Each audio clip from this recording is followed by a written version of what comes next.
नमस्कार। बात को समझो में एक बार फिर आप सभी का स्वागत है। हाल में आई फिल्म छावा की वजह से मुगलिया सल्तनत के इतिहास की चर्चा फिर से जिंदा हो गई है। जी हां, चर्चित और बहुत बड़े उपन्यासकार शिवाजी सावंत के उपन्यास छावा पर बनी ये फिल्म, जिसमें विक्की कौशल ने संभाजी महाराज का अभिनय किया है। संभाजी महाराज यानी छत्रपति वीर शिवाजी महाराज के सुपुत्र, और उसकी वजह से चर्चा में आ गए हैं औरंगजेब। जी हाँ, औरंगजेब को लेकर इस देश में चर्चा वैसे भी कभी थमी नहीं। कुछ न कुछ विवाद, कुछ न कुछ चर्चा मुगल काल के शासक औरंगजेब को लेकर होती है। अब छावा फिल्म आई और उसके बाद औरंगजेब के किरदार पर और संभाजी महाराज के किरदार पर चर्चा होने लगी। छावा फिल्म कैसी है, छावा फिल्म में क्या दिखाया गया है, इस पर कभी बात समझने की अलग से कोशिश करेंगे। हाल ही में ये फिल्म देखने का मौका मिला और मेरा ये मानना है कि फिल्म और बेहतर हो सकती थी, चाहे वो कितने भी करोड़ कमा ले। उस फिल्म को देखकर जब हम थिएटर से निकलते हैं तो प्यास अधूरी रह जाती है। ऐसा लगता है कि फिल्म अपने आप को बांधने में, गूंथने में उतनी सफल नहीं हुई जितना उम्मीद थी। छावा यानी संभाजी यानी एक ऐसा किरदार जिसकी चर्चा ज्यादा नहीं हुई। 3 बड़े किरदारों पर शिवाजी सावंत ने लिखा है। कर्ण पर मृत्युंजय लिखी है, छावा लिखी है संभाजी पर और युगंधर श्री कृष्ण पर। और उन किरदारों को जिस तरीके से उन्होंने जीवंत किया है अपने उपन्यासों के माध्यम से, वो अपने आप में उपन्यास लेखन की एक अलग कला है, अलग तरह का साहित्य है। और उस पर जब फिल्म बनती है तो ज़्यादातर लोग फिल्म की वजह से उस किरदार को जानते हैं। जैसे बाजीराव पेशवा पर जब फिल्म बनी तो लोगों को बाजीराव पेशवा के बारे में मालूम पड़ा, लेकिन ऐसा लगा कि शायद वो बस मस्तानी के प्रेम में थे और वो किरदार उस तरीके से नहीं उभर पाया। छावा में भी ऐसा ही कुछ हुआ है, वो किरदार और बेहतर तरीके से उभर सकता था। बहरहाल फिल्म छावा की बात तो बाद में करेंगे, पहले ये जान लेते हैं कि महाराष्ट्र में ताजा विवाद क्या है, औरंगजेब को लेकर क्यों विवाद हुआ और उसको लेकर इतनी ज्यादा बयानबाजी क्यों हो रही है।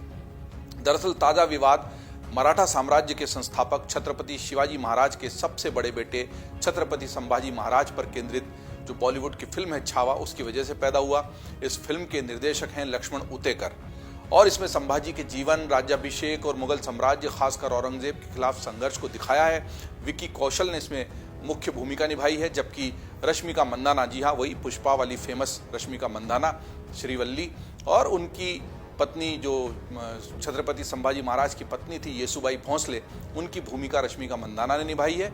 और दिलचस्प और आश्चर्यजनक तौर पर अक्षय खन्ना, जी हाँ वही विनोद खन्ना के बेटे अक्षय खन्ना ने औरंगजेब की भूमिका निभाई है, क्रूर औरंगजेब, जिसको कि समाजवादी पार्टी के विधायक अबू आजमी क्रूर नहीं मानते हैं। जी हाँ, इसी वजह से सारा विवाद है। हम अभी तक सुनते आए कि औरंगजेब तानाशाह से भी बड़ा तानाशाह था, बड़ा क्रूर शासक था, और ऐसा ही अधिकतर इतिहास में दिखाया पढ़ाया गया है। लेकिन फिल्म के बाद अबू आजमी ने एक चौंकाने वाला बयान दिया और उन्होंने कहा कि सारा इतिहास गलत तरीके से दिखाया जा रहा है। औरंगजेब ने तो दरअसल कई मंदिर बनवाए, औरंगजेब क्रूर नहीं था।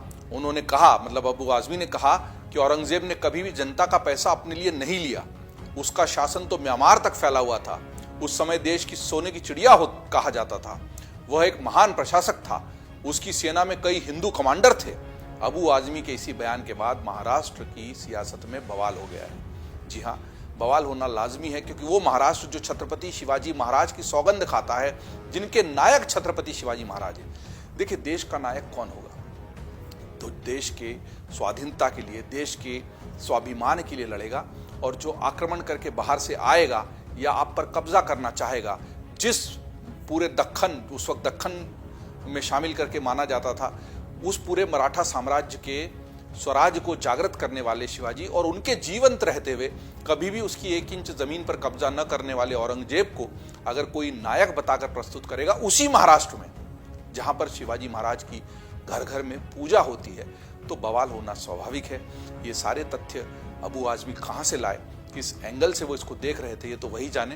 बहरहाल इस पर चली सियासी, हालांकि जो राशिद अलवी हैं कांग्रेस के प्रवक्ता, उन्होंने भी इसको लेकर कहीं ना कहीं बचाव करने की कोशिश की थी अबू आजमी की। लेकिन जब विवाद बहुत ज़्यादा बढ़ गया और अबू आजमी को शायद ऊपर से समाजवादी पार्टी से भी हिदायत आई होगी कि जिस महाराष्ट्र में तुम्हें अपना अस्तित्व कायम रखना है, उस महाराष्ट्र में छत्रपति शिवाजी के खिलाफ औरंगजेब की तारीफ करना मतलब कहीं ना कहीं छत्रपति शिवाजी महाराज को कमतर मानना या उनको अनदेखा करना। और ऐसा महाराष्ट्र में करके आप महाराष्ट्र में सियासत तो कम से कम नहीं ही चमका सकते हैं। शायद ये सबक मिलने के बाद अबू आजमी के तेवर ठंडे पड़े और उन्होंने कहा कि जबरदस्ती बवाल बना दिया गया और जो कहते हैं ना अनसोची सी अनचाही सी माफ़ी उनकी ज़बान से निकली है। माफ़ी तो रणवीर अलाहाबादिया ने भी मांगी थी और किस अंदाज में मांगी थी हम सब जानते हैं। एक होता है दिल से अपनी बात को गलत मानना, दिल से दुखी होना और माफ़ी मांगना, और एक होता है कि बवाल हो गया, मजबूरी है इसलिए माफ़ी मांग ली जाए। कुछ इसी तरह की माफ़ी अबू आज़मी ने मांगी है। लेकिन चूंकि अबू आज़मी की वजह से इतना बवाल, इतना विवाद औरंगजेब को लेकर हो ही गया है, तो मैंने सोचा बात समझने की कोशिश करते हैं। बचपन में भी पढ़ा, किताबों में पढ़ा, अलग अलग तरीके के ऐतिहासिक ग्रंथों में पढ़ा, अब फिल्म में भी देख लिया।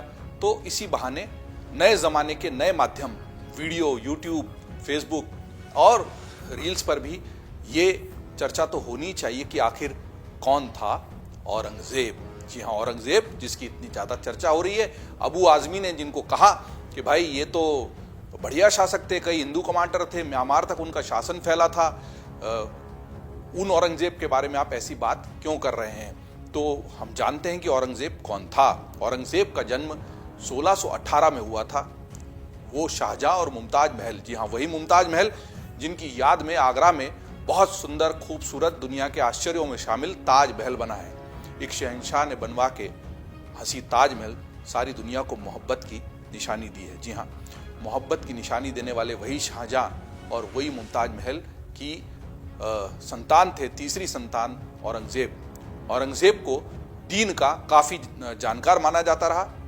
इतना ही नहीं, वो घुड़सवारी और सैन्य नेतृत्व में बहुत कुशल रहा, जाहिर है क्योंकि इतनी लड़ाइयाँ भी लड़ी। शुरुआत महज 16 साल की उम्र में हो गई जब शाहजहां ने उसे उज़्बेक और ईरानियों के खिलाफ युद्ध करने के लिए भेज दिया। वहां उसने अपनी ताकत का प्रदर्शन करने के बाद अपनी सफलता, युद्ध कौशल की सफलता को साबित किया और इसी वजह से शाहजहां ने उसको गुजरात, मुल्तान और दक्खन के शासन के लिए भेज दिया।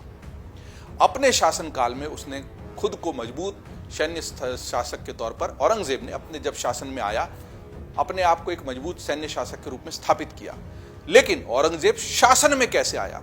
वो शाहजहां जिसको अपने तीसरे बेटे पर गर्व था, जिसकी 16 साल की उम्र में ही मैदान में भेजकर, जंग में भेजकर उसने एक तरह से जो हम कहते हैं युद्ध संस्कार कर दिया, अलग अलग संस्कारों में, और युद्ध की कला में पारंगत देखते हुए आगे के भी और जिम्मेदारियों को देना शुरू किया। वो औरंगजेब जिसको महान और बहुत बढ़िया शासक अबू आज़मी जी बता रहे हैं, वो गद्दी पर बैठा कैसे?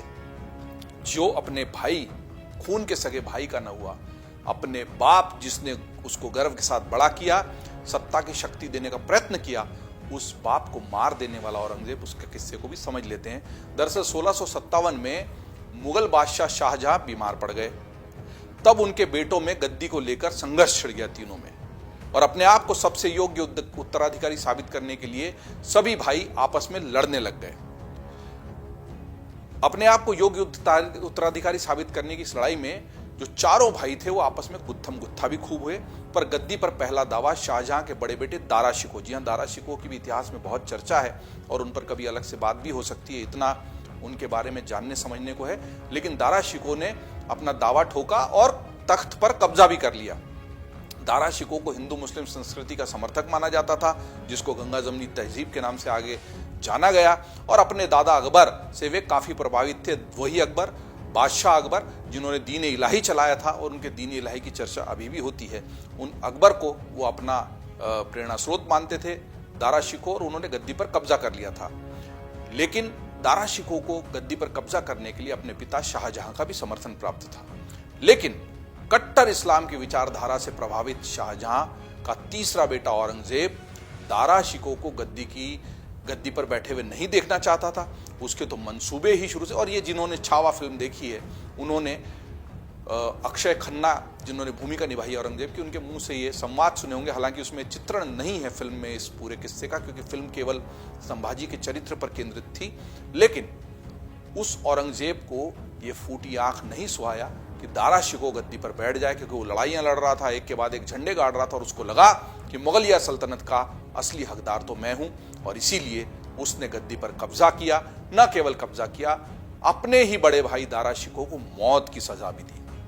उससे भी ज्यादा चौंकाने वाली बात यह रही कि शाहजहां, जो कि बाद में बीमारी से पूरी तरह उबर चुके थे, उन्हें भी औरंगजेब के क्रूर शासन का सामना करना पड़ा और औरंगजेब ने शाहजहां को 1666 में उनकी मौत होने तक 7 साल तक कैद में रखा। तो जब तक उनके पिता मर नहीं गए तब तक उन्होंने उनको कैद में रखा और बुरी तरह की उनकी जिंदगी बीती आगे की शाहजहां की, वो एक अलग किस्सा है।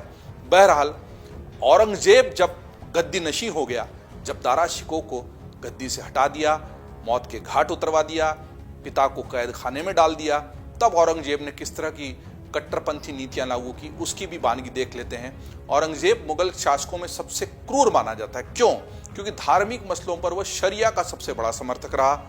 हरबंस मुखिया की किताब द मुगल्स ऑफ इंडिया, तो कोशिश की कि हम केवल छावा तक या फिल्म तक या उस उपन्यास तक सीमित नहीं रहे। हरबंस मुखिया की किताब का एक उद्धरण है कि द मुगल्स ऑफ इंडिया के मुताबिक जब औरंगजेब को पता चला कि मुल्तान, ठट्टा और वाराणसी में हिंदू ब्राह्मणों के शिक्षण संस्थान मुस्लिमों को पढ़ने के लिए आकर्षित करते हैं, तो उसने इन स्कूलों को तबाह कर दिया।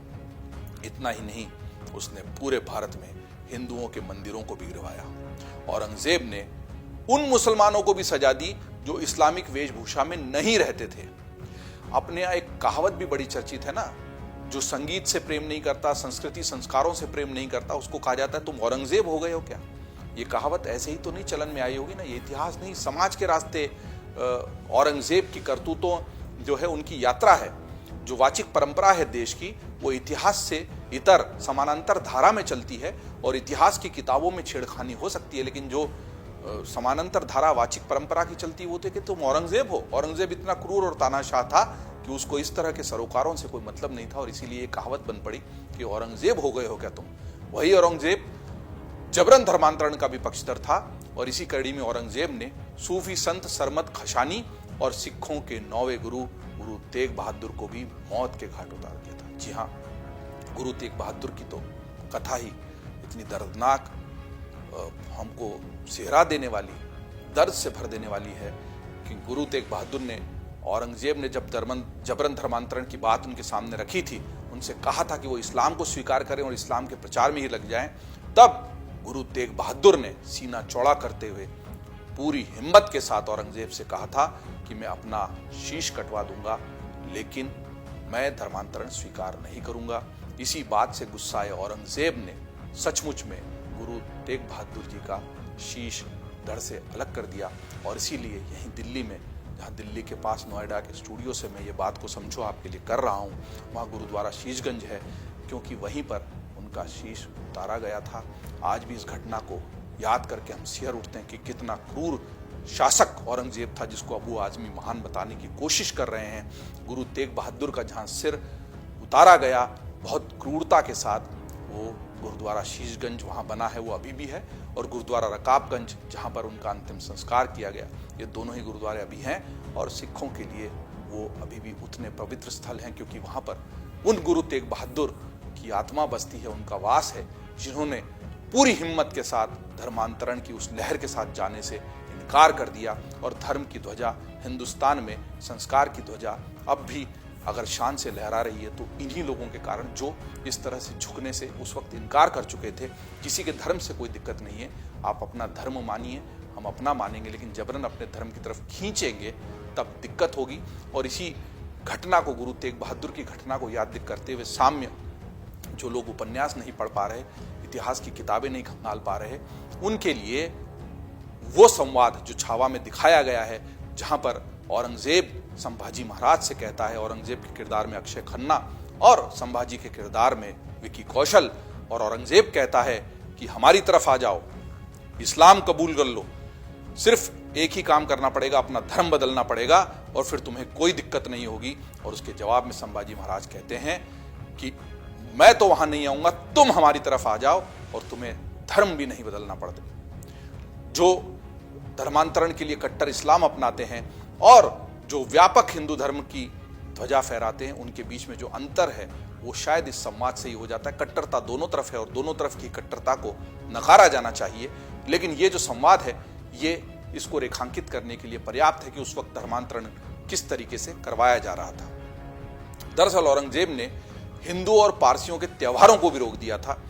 इनमें नवरोज भी शामिल था, जिसे औरंगजेब गैर इस्लामिक त्यौहार कहता था। मतलब पारसी तो वैसे ही बहुत कम संख्या में एक शांति प्रिय कौम, शांति प्रिय नस्ल जो चुपचाप अपने रीति रिवाजों को मानने के लिए जानी जाती है, उनके नवरोज को भी गैर इस्लामिक करार देते हुए उस त्यौहार पर रोक लगा दी। और इस दौरान इस्लाम न कबूलने वालों और इस्लाम की बातें न मानने वालों को भी औरंगजेब की तरफ से क्रूर सजा देने की भी कई घटनाओं का जिक्र हमें इतिहास के पन्नों में मिलता है। तारीख गवाह है कि किस तरह की क्रूरता औरंगजेब ने की। औरंगजेब ने अपने शासन वाले क्षेत्रों में लोगों पर जजिया कर लगाना शुरू कर दिया था। यह कर खास तौर पर गैर मुस्लिम पर लगाया जाता था। मतलब अभी जब हम टैक्स की बात करते हैं कि ज्यादा कमाई वालों पर ज्यादा टैक्स, कम कमाई वालों पर कम टैक्स, और टैक्स के स्लैब्स और इनकम टैक्स की रिजीम, नई रिजीम, पुरानी रिजीम की हम बात करते हैं, और उस जमाने में टैक्स लगता था धर्म के आधार पर। जी हाँ, तो आप धर्मांतरण का एक ये नया तरीका अपनाया गया कि अगर आप इस्लाम को नहीं कबूलते हैं तब आप टैक्स दीजिए, जजिया कर दीजिए। तो इससे जो कमजोर तबके के लोग हैं, निर्धन लोग हैं, कम पैसे वाले लोग हैं, वो मजबूरी में धर्म परिवर्तन कर लेंगे कि भाई अगर पैसा बचाना है और पैसे पे ही बात आ गई है तो हम धर्म बदल लेते हैं। इस तरह की हरकतें भी उस जमाने में हुई है। शायद अबू आजमी साहब इस इतिहास को ढंग से पढ़ नहीं पाए। हालांकि ये बात रही कि इन सब क्रूरताओं के बावजूद मराठा साम्राज्य खत्म करने का ख्वाब जो था औरंगजेब का, वो अधूरा रहा। औरंगजेब का शासनकाल कुल 49 साल तक चला। हाँ, और उस जमाने में जिस तरीके से तख्त बदल जाते थे, 49 साल लगभग आधी सदी बहुत बड़ा वक्फा, बहुत बड़ा समय माना जाएगा, बहुत लंबा वक्त, लंबा समय माना जाएगा। और इस दौरान औरंगजेब ने मुगल साम्राज्य का सबसे बड़ा विस्तार भी किया। तो औरंगजेब के समय विस्तारवाद अपने चरम पर था मुगल शासन का, और मुगलिया सल्तनत का परचम बहुत सारी जगहों पर लहरा रहा था। उसके बावजूद पूरे भारत में कब्जा करने की औरंगजेब की राह में सबसे बड़ा रोड़ा मराठा साम्राज्य रहा, जिसने दक्खन में मुगलों को कई बार हराया और बीजापुर और गोलकोंडा से आगे मुगलों को नहीं बढ़ने दिया। मुगल मराठा युद्ध का असर यह हुआ कि औरंगजेब का खजाना खाली होने लगा। छापामार और गोरिल्ला युद्ध में पारंगत जो मराठे थे, और इस पर तानाजी मालसुरे पर तानाजी फिल्म भी बनी है, छत्रपति शिवाजी पर कई फिल्में बनी हैं। हाल की फिल्म छावा उस तरीके से नहीं बताती, लेकिन बीच के कई दृश्य बताते हैं कि खेतों में, नदियों में, नहरों में, आसमान से, जंगलों में किस तरीके से धीरे धीरे करके सेना को खत्म करने की रणनीति, युद्ध नीति अपनाई गई, और जिससे इतनी बड़ी लाखों की सेना को केवल हजारों सैनिकों ने इस तरह का मजा चखाया, इस तरह से उनसे निपटने का हौसला दिखाया। और छत्रपति शिवाजी के समय तो ये चरम पर था पूरा इस तरह का संघर्ष। खुद औरंगजेब कई दशकों के संघर्ष में इस तरीके से सफल नहीं हो पाया, और यहां तक कि उसकी शासन व्यवस्था भी चरमराने लगी। आखिरकार कई वर्षों तक राज करने के बाद 1707 में औरंगजेब दक्खन की धरती में ही दफन हो गया। मतलब वो जब दक्खन जीतने के लिए निकला छत्रपति शिवाजी की मृत्यु के बाद, तब वो वापस दिल्ली, आगरा लौट ही नहीं पाया।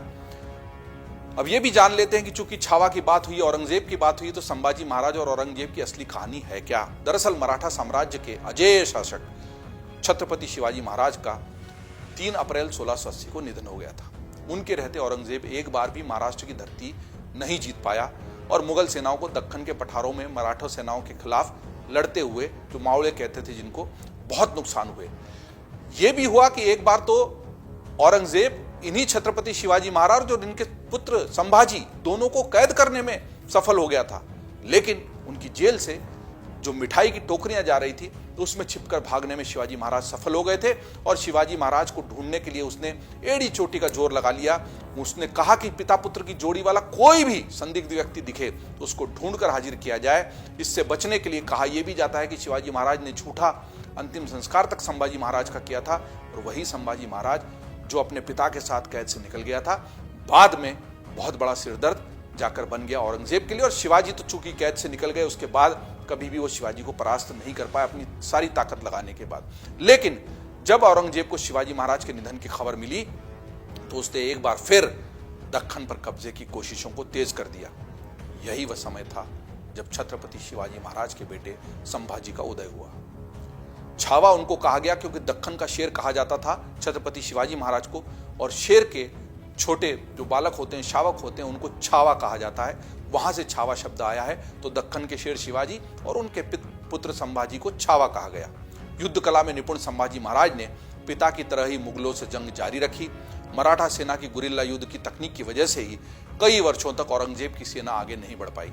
हालांकि 1690 में संभाजी अपने ही करीबियों की साजिश का शिकार हो गए। दुश्मनों ने उनकी जासूसी शुरू कर दी और उनके खिलाफ कई साजिशें रची गई। 1690 में एक बैठक के लिए जब संभाजी महाराज संगमेश्वर पहुंचे तो मुगलों की एक सेना ने उन पर घात लगाकर हमला कर दिया। इस पूरे दृश्य को छावा फिल्म जो हाल ही में आई है उसमें बखूबी दिखाया गया है। संभाजी को वहां से कैद करके बहादुरगढ़ ले जाया गया, जहां औरंगजेब ने उन्हें इस्लाम कबूल करने का प्रस्ताव दिया। इस दृश्य का जिक्र मैं आपसे शुरुआत में कर चुका हूं। हालांकि संभाजी इस बात पर नहीं माने और उसके बाद उनको कई तरह की यातनाएं दी गई। उनके हाथ और गर्दन को लकड़ी के तख्ते में फंसा दिया गया और उन्हें बेड़ियों में रखा जाने लगा। बताया जाता है कि एक मौके पर जब औरंगजेब ने उन्हें नजरें नीची करने को कहा तो संभाजी ने इससे इनकार करते हुए बल्कि उल्टा उन्हें घूरना शुरू कर दिया और इसके बाद औरंगजेब ने उनकी आंखें निकलवा दी। इतिहासकार डेनिस किंकेड के मुताबिक जब संभाजी ने कई बार इस्लाम मानने के प्रस्ताव से इनकार कर दिया तो औरंगजेब ने उनकी जुबान भी निकलवा दी। इस स्थिति में संभाजी कुछ दिन जिंदा रहे, लेकिन औरंगजेब ने यातनाएं बढ़ा दी। संभाजी के एक एक करके सभी अंग काट दिए गए और आखिर में 38 दिन के बाद 11 मार्च 1689 को उनका सिर धड़ से जुदा करके उनकी हत्या कर दी गई। इसके बाद औरंगजेब ने संभाजी की पत्नी और बेटे को भी कैद कर लिया था। औरंगजेब ने मराठा साम्राज्य में अपना डर कायम करने के लिए संभाजी का सिर दक्षिण के कई अहम शहरों में घुमाया, लेकिन यह दांव औरंगजेब के लिए उल्टा पड़ गया।